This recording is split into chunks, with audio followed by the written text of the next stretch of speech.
시편 52편을 함께 읽었는데 표지에 에돔인 도액이 사울에게 이르러 다윗이 아히멜렉의 집에 왔다고 그에게 말하던 때라, 이렇게 기록되어 있습니다. 여러분들, 이것이 무슨 말씀인고 하면은 다윗이 사울에게 10년간 쫓기게 되는데, 그때 놉 땅으로 가서 대제사장 아히멜렉에게 도움을 요청하게 되죠. 대제사장 아히멜렉은 사울이 쫓기고 있는 상황을 잘 알지 못했어요. 그저 이스라엘의 군대 장관이고 사울왕의 사위가 아니겠습니까?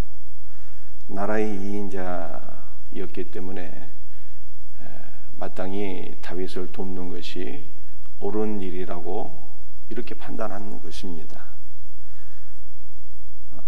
그래서 대제사장 아히멜렉이 어떠한 도움을 다윗에게 주었나요? 제사장만이 먹을 수 있었던 진솔병을 다윗에게 주었고, 또 다윗이 블레셋 장수 골리앗을 이전에 죽임으로 나라를 구원하게 되었는데, 골리앗이 쓰던 칼도 다윗에게 기꺼이 주게 되었습니다. 그런데 대제사장 아히멜렉이 이렇게 다윗을 도울 때 이것을 유심히 지켜보던 자가 있었으니 그 사람이 바로 도액이라고 하는 사람이에요. 그래서 도액이 이 모든 것을 지켜보고 나중에 사울에게 가서 이 모든 일들을 고자질하게 됩니다. 왕이시여, 당신이 쫓고 있는 다윗이 놉 땅에 있던 제사장들에게로 갔는데, 그때 아히멜렉이 다윗을 위하여 이러이러한 일들을 행하였나이다, 이렇게 고하게 돼요. 그래서 사울왕이 대제사장 아히멜렉을 추궁하게 되죠. 네가 어찌하여 나의 원수를 이와 같이 도왔느냐 질문하게 됩니다. 아히멜렉은 깜짝 놀라게 되죠. 아니, 다윗이 어떻게 왕의 원수가 됩니까? 그는 이스라엘의 군대 장관이요, 나라를 구한 자요, 또 개인적으로는 왕의 사유가 아닙니까? 이렇게 질문하게 돼요.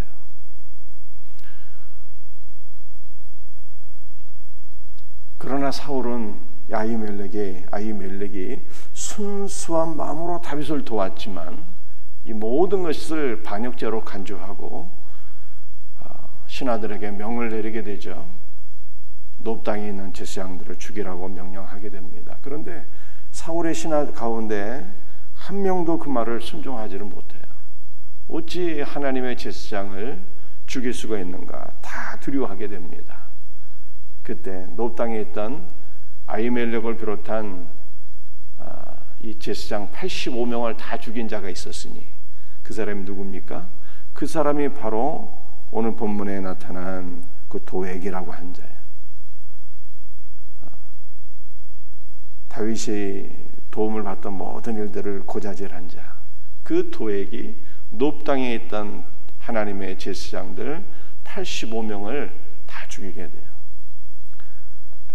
그 학살의 현장에서 딱 한 명만 도망치게 되는데, 아히멜렉의 아들 아비아달이라고 하는 자가 그때 살아서 도망치고 나중에 다윗과 합류를 하게 되죠.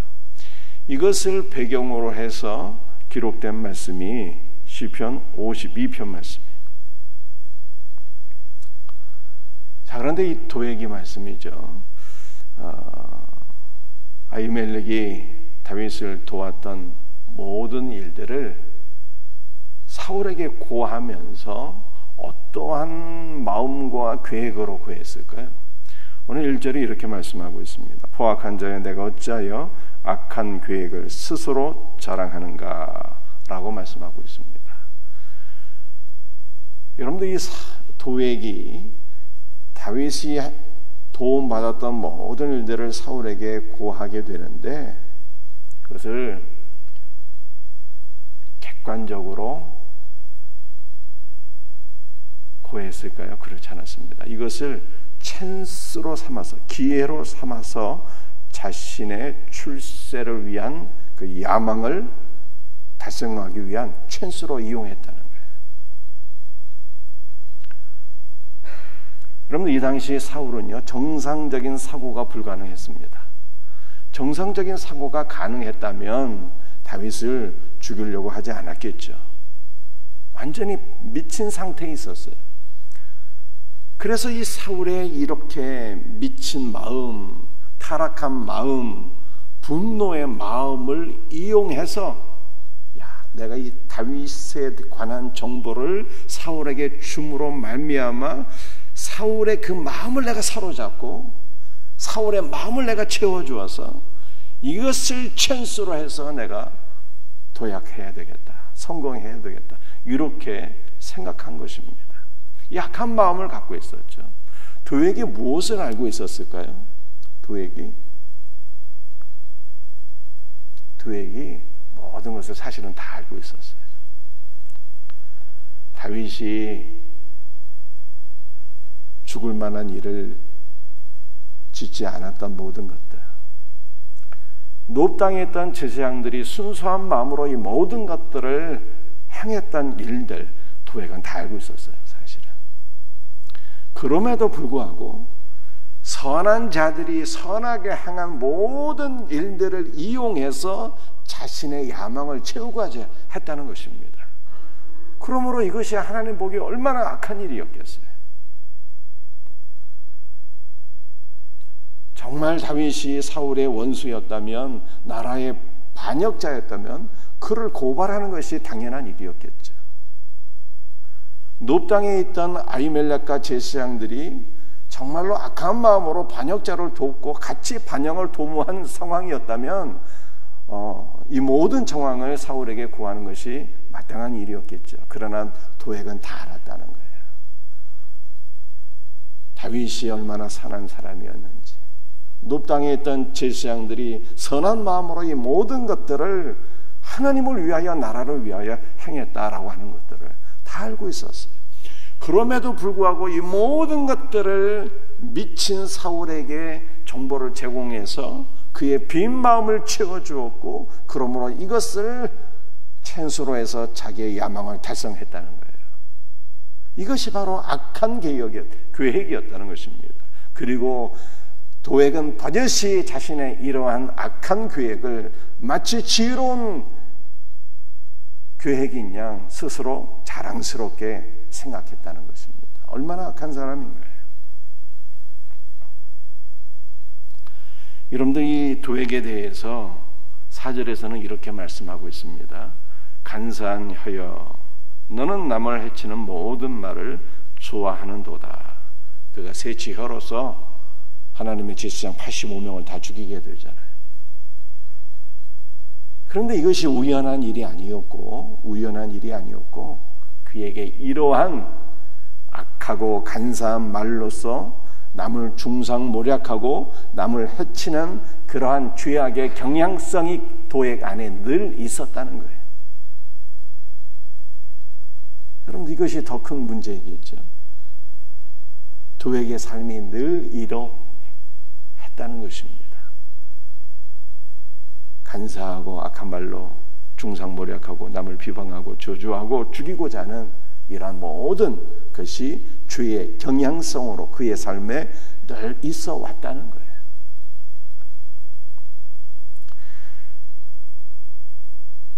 이러한 도액에 관해서 7절에서는 또 이렇게 묘사하고 있어요. 이 사람은 하나님을 자기 힘으로 삼지 아니하고 오직 자기 재물의 풍부함을 의지하며 자기의 악으로 든든히 스스로 든든하게 하던 자라. 여러분들, 우리는 무엇을 의지하며 무엇을 사모하며 살아야 되는 것입니까? 우리는 마땅히 하나님을 사모하고 하나님의 은혜를 의지하며 주님의 은혜로 살아가는 자들이잖아요. 또 하박국서나 로마서에서는 이렇게 말씀하고 있죠. 의인의 삶을. 오직 의인은 믿음으로 말미암아 살리라. 하늘의 생명이신 주 예수 그리스도의 은혜와 생명을 힘입어 살아가는 자, 이것이 의인이잖아요. 이것이. 그러나 도액은 하나님의 힘으로, 하나님의 능력으로, 하나님의 생명으로 살아가기를 거부하고 무엇으로 살았어요? 스스로 자신의 악으로 자신의 삶을 든든하게 하기를 원했던 자라, 이렇게 말씀하고 있어요. 하나님이 어디 있어? 하나님을 믿을 바에야 내 주먹을 믿고 살겠다 하는 사람들 얼마나 많이 있습니까? 도액은 하나님이 어디 있어? 나의 지혜로, 나의 악한 계획으로 나는 얼마든지 성공할 수 있고 잘 살 수 있다, 이렇게 스스로 악을 도모하며 살았던 자라. 7절에서는 이렇게 말씀하고 있습니다. 그 결과 어떻게 되었을까요? 5절에 도액의 삶에 나타난 결과입니다. 5절, 그런즉 하나님이 영원히 너를 멸하시며, 멸하시는데 영원히 멸하신다. 영원한 멸망이에요. 영원한 멸망은 어디에 있습니까? 지옥에 떨어지는 거죠. 회복 불능이에요. 주님께서 부자에게 대해서 말씀하지 않습니까? 네가 있는 곳에서 낙원으로 올 수 없고 낙원에서 너에게로 갈 수 없다, 그렇게 말씀하십니다. 5절 중반부에는 또 이렇게 말씀하고 있습니다. 너를 붙잡아 내 장막에서 뽑아내며.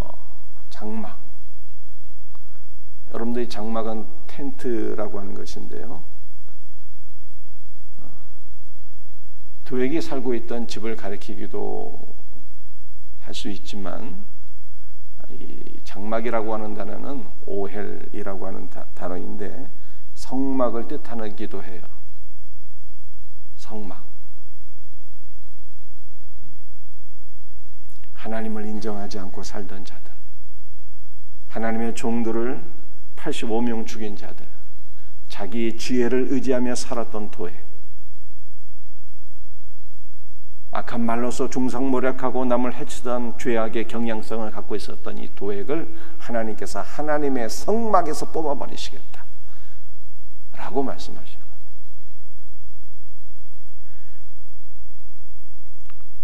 그리고 5절 하반절에 보면 또 이렇게 말씀하고 있습니다. 살아있는 땅에서 내 뿌리를 빼시리로다. 여러분들 나무가 있는데 말이죠, 나무를 이렇게 잘라도 밑둥이 뿌리가 땅에 견고하게 내려져 있으면은 회복의 소망이 있겠죠. 그런데 도액이라고 하는 나무가 있는데 뿌리를 남겨놓고 커팅하는 것이 아니라 아예 뿌리채 뽑아버리겠다, 이렇게 말씀합니다. 회복 불능이에요.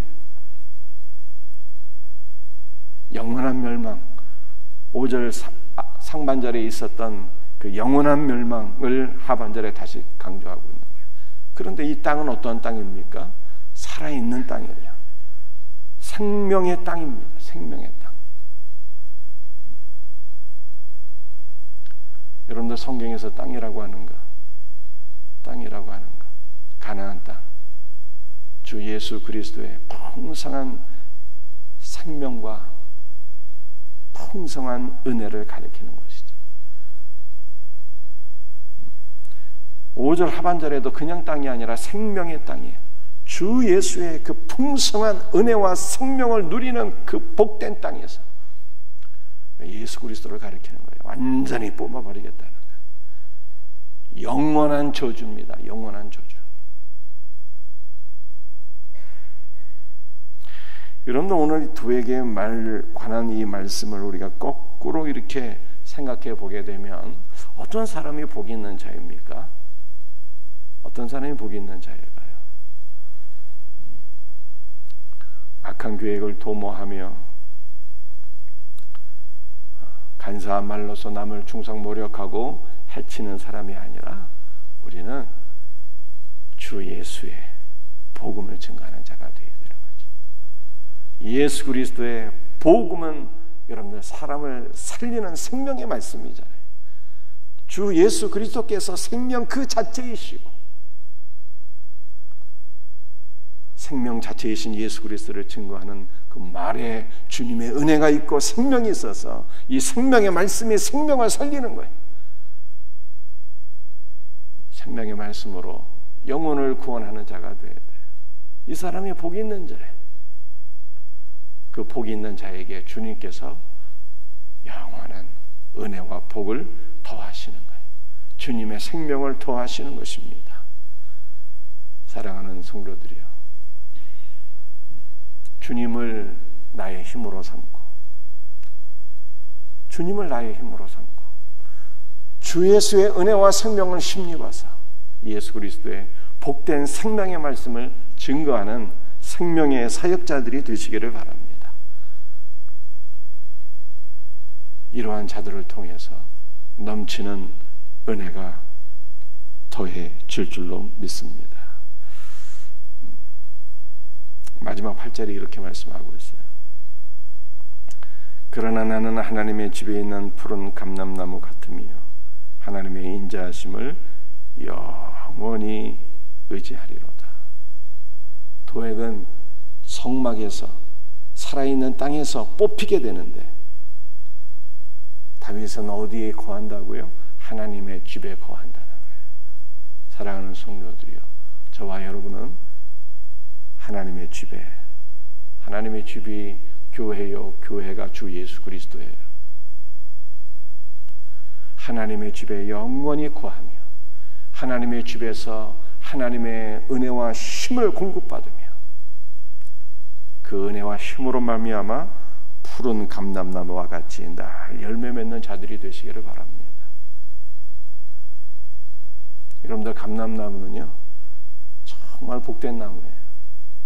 그 감람나무의 열매로서 기름을 짜는데 첫 번째 기름으로서는 하나님을 섬기게 되고 성전에서 금 등잔대에 기름이 되잖아요. 하나님을 섬기게 되고 두 번째 기름으로 뭐 하게 될까요? 식용유가 되는 거예요. 음식을 만들어 먹고. 세 번째 기름으로서는 어떻게 될까요? 기름, 이게 의약, 용품, 치료제로 사용하기도 했어요. 또 몸을 보습하는 그런 화장품이 되기도 했고요. 그러니까 이 위날유는, 이 감람나무는 올리브유가 되겠죠. 하나님을 섬기는 나무요, 사람의 생명을 유지하고 살리는 치료제도 되었다는 거예요.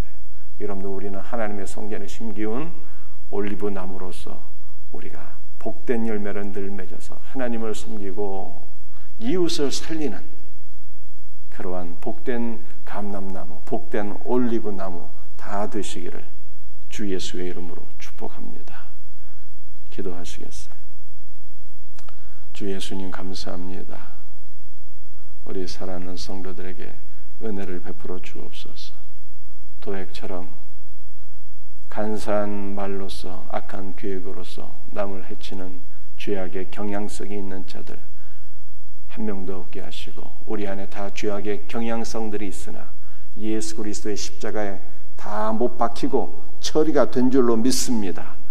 이제 우리는 하나님의 집에 심기운 복된 감람나무가 되었사오니 주 안에서 풍성한 열매를 맺어서 우리의 기름으로서 주님을 섬기고 많은 사람들에게 은혜를 끼칠 수 있는, 많은 사람들을 살릴 수 있는 복된 올리브나무로 살아가게 하옵소서.